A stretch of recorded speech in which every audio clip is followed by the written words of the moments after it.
this name. I've never heard this name before. Arastasia, where does it come from? My parents gave me a weird name. Just kidding. So yeah, it's a funny story, but apparently I guess they couldn't agree on a name. So my mom just started like combining random things, said it as a joke, and my dad was like, I love it. And now that it's stuck with me my whole life, I think it's hilarious that it started over an argument. That's very funny. Well, I've got kind of a similar, it wasn't an argument, but when my husband and I got married, I was Zeitz and he was Wolf. And so we combined our names together. So we're a mashup with Zeitz Wolf. So it's impossible to spell. People don't know how to pronounce it, but you know, it's kind of like time and wolf. So that's kind of cool. Yeah, I was wondering actually how to say it. So I feel ya. All right. So Arastasia, I met you, yesterday or a couple days ago or something? Yeah. I don't know anything about you. I know that you have a podcast. You're a beautiful woman. You have a lot of personality. I'm like, I gotta talk to this lady. So it's not just because of your looks. You know. You've got passion in the title of something. So tell me about this. Tell me the name of your podcast. So my podcast is Passion and Potential. I specialize in self-help in business. So I'm really all about inspiring people to embrace their passions, discover their passions, but then also realize the potential within to like create a dream life. I think a lot of people are unhappy in, you know, their careers or their relationships, whatever it is, and they get this feeling of stuck. Like I want better, I don't know how. So through my podcast, I try and inspire people to realize like their potential within, that they can have better, but also give very actionable tips of, you know, do this to work on your mindset, do this to, you know, improve your branding and marketing in your business so that you can be your most unapologetic, passionate self. Wow. Okay. So I love all this because you're like a girl after my own heart. So I like this. So you look so young. I have no idea how old you are, but what is your background on? How did you get to this place? Because I know that you mentioned you like alluded that there was an interesting story. So I've got to tap into this. Yes, I do have a very interesting story. So I started my business when I was young. I was only about 21, 22 years old. Before that, I was working full-time in a marketing job, literally hated it. I was so burnt out. Every day I'd wake up and I would resent going into the office. And I remember reaching a point of, what am I doing with my life? What am I freaking doing? This is not the way someone should wake up. And so I always had this passion for photography. I'm a full-time wedding photographer. And I always had this passion for photography, but I always treated it like a side hustle, side job, even though I told people my whole life, one day I will open up a photography business. So basically it was that like rock bottom of I'm so miserable in the office that forced me to be like, you're going to believe in yourself. You're going to do it. You're going to open this business. Now, the interesting part of it is that I did do it unconventionally, and I moved 800 miles away from home I moved 800 miles away to a city with no friends, like no connections. And I kind of like put myself in this position of, now you don't have an excuse, because I got there and it was like, you don't have that office job to default on. You don't have these humans to rely on to maybe help you. It was, you've got to figure it out. I love this. Wow. So you must have learned a lot of things along the way, maybe made mistakes. And now from all of that, now you're able to coach and help others. Yes, it was quite a journey. And that's kind of my whole thing with my podcast is I'm very, very authentic. I'm very vulnerable. Like I completely share the whole journey of just me and my life. Like I didn't grow up in a conventional, normal life. Like grew up with a lot of trauma, a lot of mental health issues. And I know it's okay though. I make fun of them. And, Okay. and then it's like, I threw myself into opening a business at a young age and of course did everything probably the wrong way. And so through that, I'm very open with my listeners about this has been a journey. I've made 10 billion mistakes, but listen to me and let me help you so that maybe you can avoid the 10 years or whatever amount of years it took me to get to a place of not only just like business, complete understanding, but also just like self-worth and self-love to the point where I respected myself enough to be like, yes, queen, slay it in business. Wow. Okay, so I can see we have some parallels because when I was really young, I moved to New York City. I didn't know anybody, and it's one of those things where it's kind of like you sink or swim, and it kind of teaches you the hard knocks of life. Now, you opened up a business. Now, that's something I did not do as a young person. I didn't get into entrepreneurship until I was in my 50s because I'm kind of a wuss that way, and like if I don't have things planned out and know that I can make certain kind of money or whatever, that I'm not going to do this. So how did you come across the money to start up a business? Were you hitting up people, or did you take out a loan? How did you do that?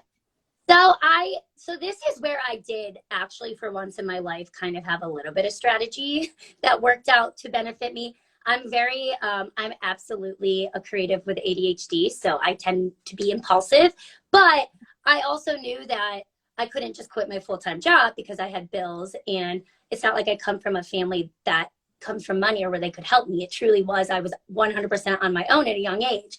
So when I was working at the full-time office job, I would start to set money aside. Oh, because I know I cannot be here forever. I've got to start thinking about saving up some money so that one day if crap hits the fan and I quit, here we are. But also when I was doing photography as like side gigs, I told myself I wasn't really allowed to spend that money on me. I was treating it as this is money that goes towards your future of being full-time in this. So I would put it into a little savings account, and as much as I wanted to as the young, like 20-year-old spend it, or 21-year-old spend it at the bar with my friends, I was like, no, you are not allowed to touch this money. This goes towards your future. So then that way, when I did get to I moved to South Carolina, by the way. When I did get to South Carolina and I was 100% on my own and I needed to build up a clientele there, I had money that essentially could pay for my bills for the next couple of months. And that way I completely, like in the hole or opening up credit cards. I forced myself to at least save enough money to where I could pay for bills. But that being said, that money would run out at some point. So that put fire under my butt to really put myself out there and get the business going. wow, that is amazing. That's great. And so you had a plan, which is great. You weren't just like flying by the seat of your pants. Now you go to South Carolina. Where in South Carolina was this? So it was Beaufort. It's about like 30, 40 minutes from Hilton Head. People mostly know Hilton Head because it's a vacation spot. Okay, so you decide that you are going to, so I'm digging into your origin story. So you decide, I want to be a photographer. I'm going to open up a shop. So did you have camera equipment and all of that? Or did you have to rent things in the beginning? Like, did you buy up all this stuff? And like, was it already a photography studio? Did you have to convert it? Like, what happened? So I had already had some equipment. Now, granted, like looking back, it's not like this was like top-notch equipment. I very much so used the equipment I had until it was ready to die. So I did have equipment that I purchased throughout the years. I would just save up and buy. But one thing I told myself is make the best of what you have. So I think I had like one camera, maybe 2 lenses, like that at most. So I did have equipment, and obviously I had knowledge in photography because I understood it. I had been doing it on the side. I was obsessed with it. But ultimately, like that's about all I had to me. So when I got there, I was doing photography sessions that were no studio required. It was like outdoor stuff. That's a perk of South Carolina, is that you don't need an overhead. But within 6 months of being there, I did open up a studio. So you did? Oh, wow. Okay. Wow, that's incredible. So photography, I mean, we are on Instagram. Instagram is all about photos. And I went online, I did see your website, and I looked at you on Instagram. I mean, we just met. And so I've tried to like follow you as much as I could before this. But great pictures and all of that. So are you still doing photography? I'm assuming so, based on your website. Yeah. So I am still doing photography. Over the years, I've like really niched down. When I first started, I was doing everything because, especially one, at that moment, you don't really know like what you love to do. You're just like, I love photography. But 2, it's like you'll take any money you can get. So over the years, I niched down, and I decided I no longer wanted a studio. I didn't want that overhead. I'm very like adventurous. I don't like having that ball and chain, which is me feel. For other people, it's great. Me, I didn't like it. So now I strictly specialize in wedding and travel, like elopement photography, and then boudoir, which is like intimacy photography, in case people don't know. But yeah, so I've niched down into those two. I still do it. However, I just have other side hustles now that kind of come into play with my career so that I'm not only wedding photographer anymore. I do have time for other passions. It's funny, like came full circle, like photography was a side job, then became the full time. And then like now it's like, oh, the photography is the main job and the other ones are the side hustles. Yeah. So they switch around. Well, I would imagine Yeah. too. I would imagine too with COVID, there was a time. I mean, I know I have clients that are photographers and videographers, and they were having a hard time for a while during COVID because they couldn't go on shoots, and then they were allowed to like wear a mask, but you know, had to be open and outdoors. So Yeah. did you like have to pivot during that time period? And Oh, what did you, is this when you pivoted more towards the coaching side or? so the coaching side was kind of like always an idea in my head, and I really wanted to keep implementing it. But with being so busy with weddings and other sessions, it's like it always took a lower tier in terms of priority.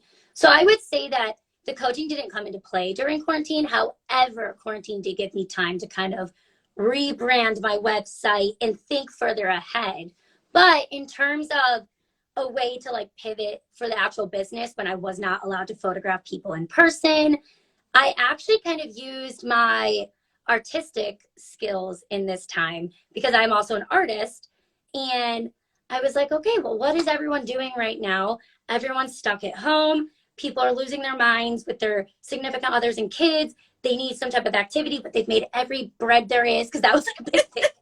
And Yep. I switched over to this new online Zoom presence.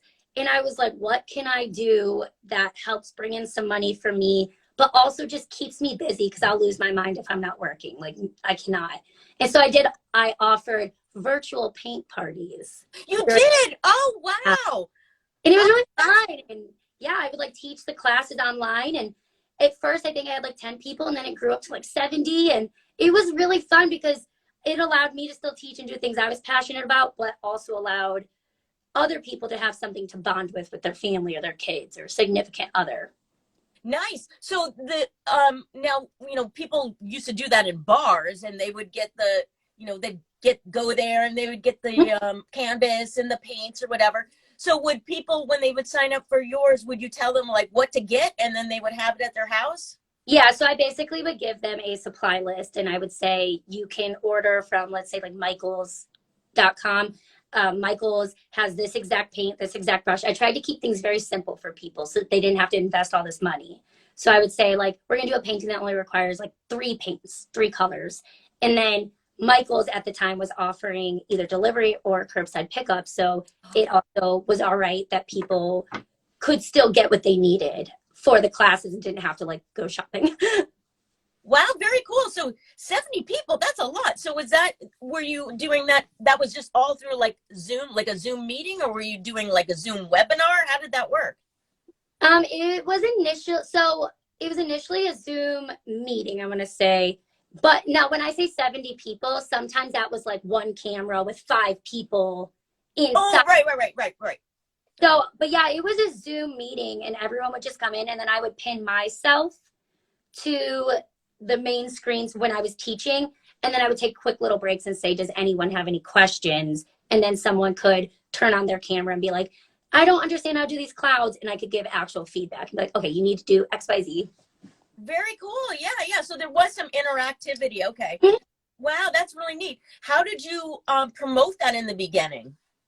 So I really just promoted it through Facebook and Instagram. I already had like some following, you know, of people who supported my business or just followers on social media. They liked my brand. So initially I announced to everyone I'm going to do this. It started off with like kind of friends and like past clients. And then those friends and past clients would tell other people. I started an email sign up for people to physically. So I collected email addresses, but also I was able to one-on-one talk to these people if I needed to. So yeah, it really started from social media and it just kind of grew. People told other people, they would share my post. I started to kind of upload them to YouTube. It didn't really go anywhere, but. Oh, well, that sounds really cool. Now, you obviously studied marketing because you were working in marketing, but then did you go to art school because you've got this artistic side of you? No, I did art school, and I honestly barely even went to school. So that's like one of the unique parts of my story is that at one point in time, I genuinely was like going to drop out of high school. Like I was just, due to like all the trauma and whatnot, I just didn't see hope for me. I ended up sticking it out, and throughout the years, I'm like, I can think I can graduate high school. Well, to graduate high school was a big thing. College was like next level. So I did end up going to like community college, and I got a associate's degree. I wouldn't say it really even plays a role in my future other than the fact that I think it like instilled some confidence in myself that you can do these things. But no, I got the marketing job because initially they offered me to come in as their product photographer because I was taking photography classes. I was teaching myself photography. And when I started there under product photography, they essentially over time were like, we need someone in the marketing department. Are you in school? Like, are you interested? And I was like, yeah, I could be in the marketing department.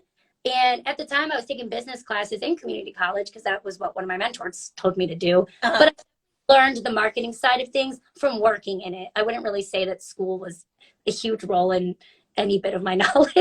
And that's really because I wasn't a school person. I'm very, that's me.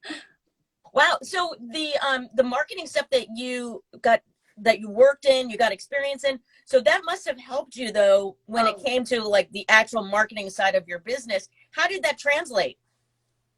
So yeah, that's one thing. I'm like very grateful for that marketing job. Is as much as I was miserable there, I really did learn a lot.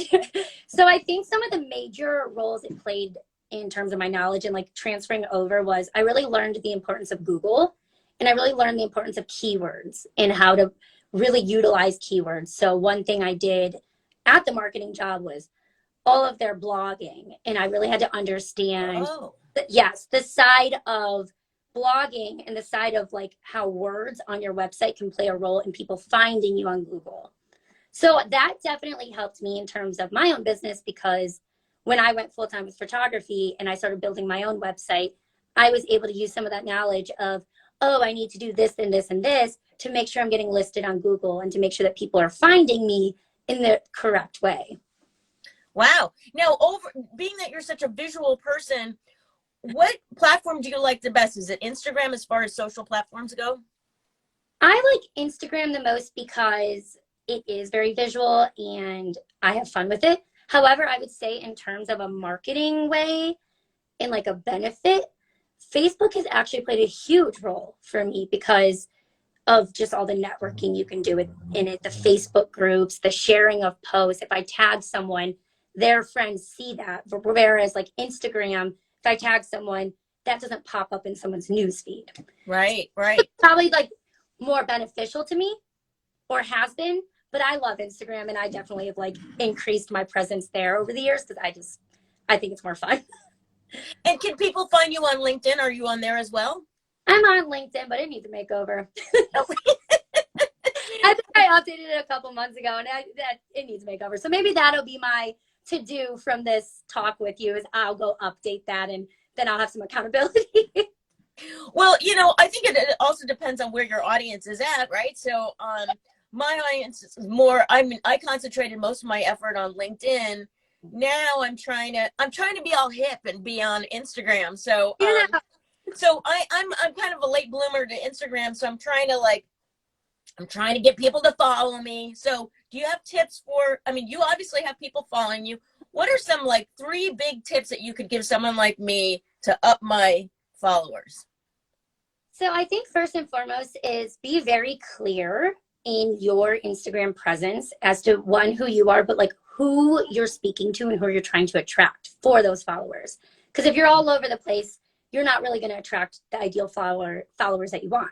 So if someone were to stumble upon your Instagram right off the bat, I think you have to think about what is their first impression? Are they going to know who you are, what you can do for them, and what it is that your overall account is about?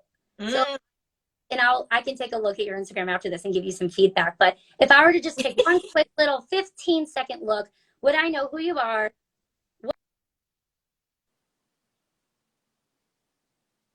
I lost your sound. I don't know what's going on. I lost your sound. Is your phone ringing? Oh, I can't hear you. Okay, was your phone ringing or something? Yes, my boyfriend called and interrupted us. Let me put my phone on Do Not Disturb.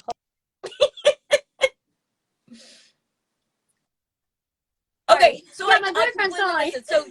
So you said if I looked at it for 15 seconds, I should be able to tell who I'm about. Yeah. Look at your account. They should be able to tell who you are, what you do. So what do you provide? And then you really want to think about what is something that they need that you can solve for them. So me personally, if I'm offering, this life and business advice, I've got to think, well, if someone stumbled onto my Instagram, what would their needs be? What can I tell them through my account right off the bat that they're going to say, oh yeah, I want to follow her, that she's going to fix it. So that's one way of making sure that you very much so have this like brand presence that speaks to your ideal client, but also is just very clear. In terms of growing, additionally from that is, definitely jump on the Reels trend. I don't know if you are yet, but the way that Instagram is pushing them right now, because they really want their, users to use it, is they will essentially push you in to other people's accounts without you having to use a hashtag or go click like and follow. Like these people are scrolling and they see you. So when you're making your Reels, like I said, really think about who are you talking to and what would they want to see from you? What kind of help could you give them? What kind of funny story could you give them? And just really push that content out there, and you'll probably see a lot of growth over time. And the Reels, what is the length that you think is the best length for those? Is it 30 seconds? Is it 60 seconds? What do you like? It depends on what you're doing. If it's like more of a comedic one, I've noticed the short ones that are quick and to the point do really well. If it is a educational one, like, where you like point to the facts, I think longer ones are better for that. Okay.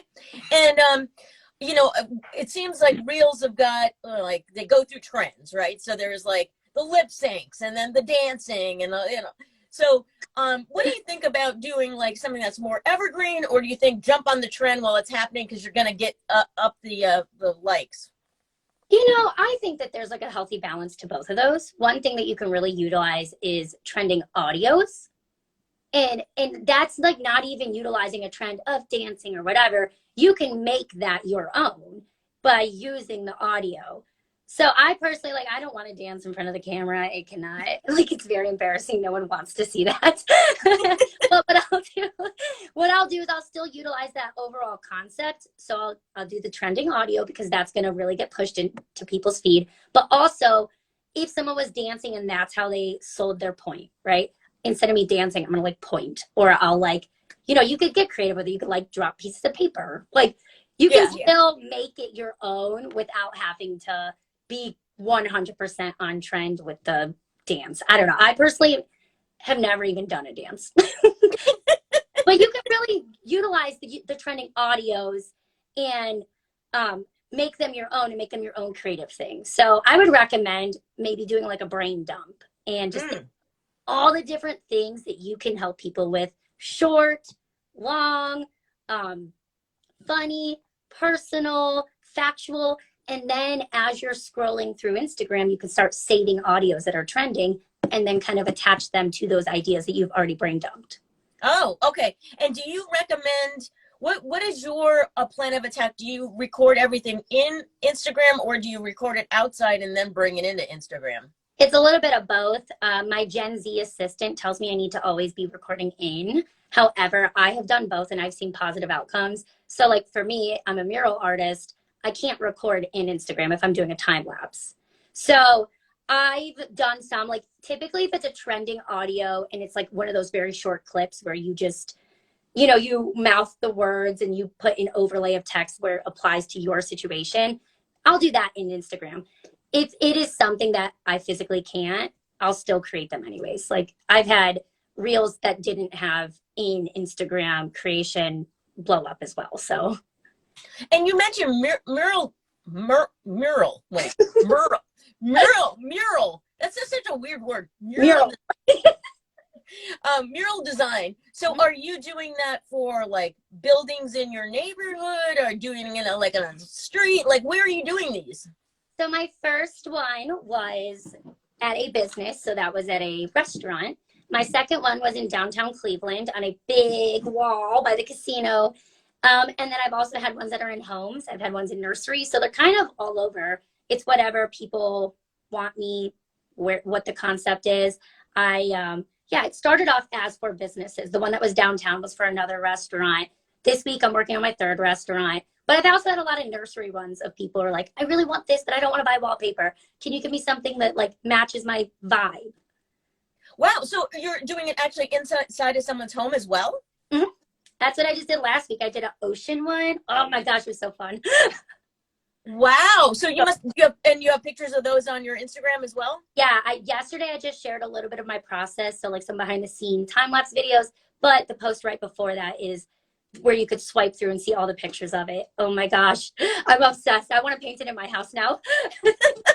So when you do one of these wall designs, how do you price something like that out? Like, do you go in and see like, okay, it's going to take me so many hours? Or you think like, okay, I mean, do they know the price ahead of time? How do you figure that out?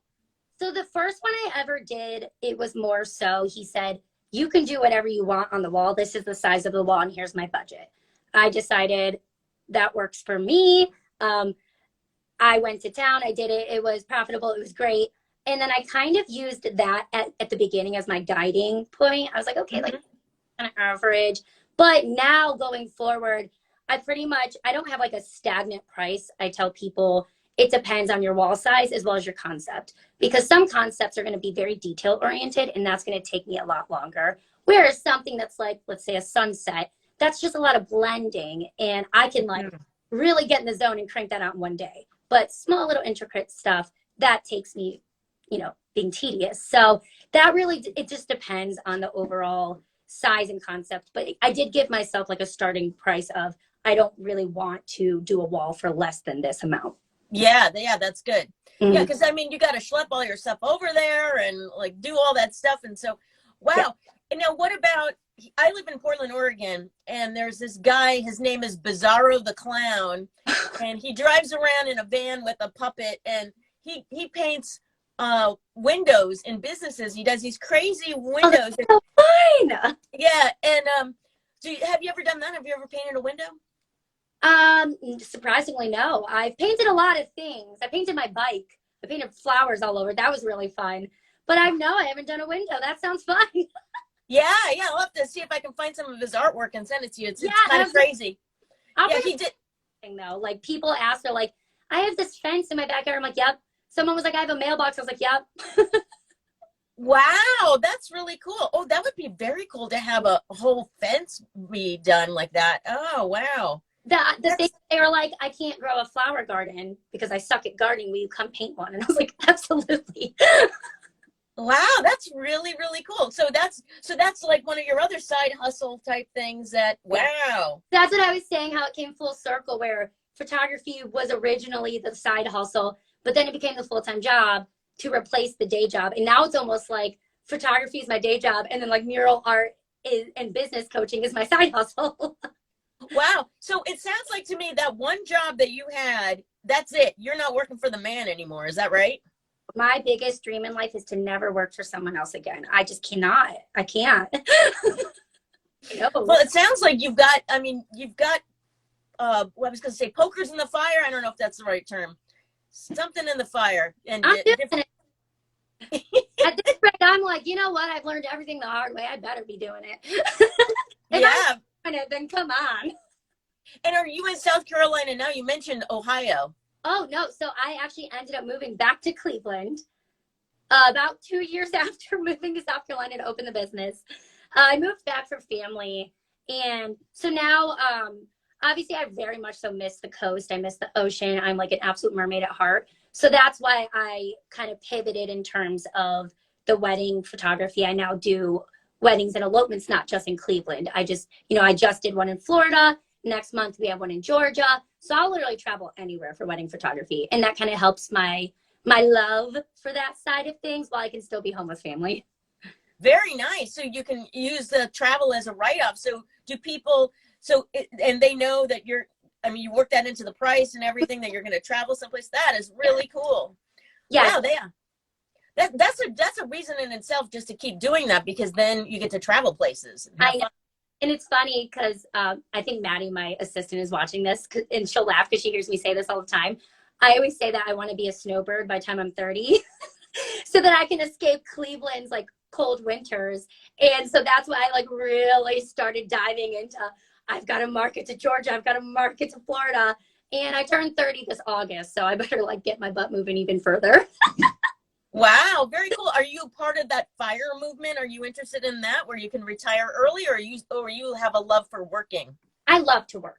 Yeah. It took me a long time to even adopt the concept that I had to have a retirement plan. I'm not much of I'm very much so spontaneous here now thinker. And it really took like a difficult conversation of, you may not only focus on now, you do have to think about your future. And I was like, but why? So I'm not so much FIRE. I love to work. However, I have over the years realized that apparently I do have to have a plan. That's good. Well, very cool. So tell people again the name of your podcast and the name of your website. My podcast is Passion and Potential. My website is passionandpotentialpodcast.com. Or if you would just go to my name, that'll take you to everything. And that is arastasia.com, ARASTASIA. And what's great about having a different name like that, you're the only one that pops up. So, latched onto that domain name. I was like, no one can have my name.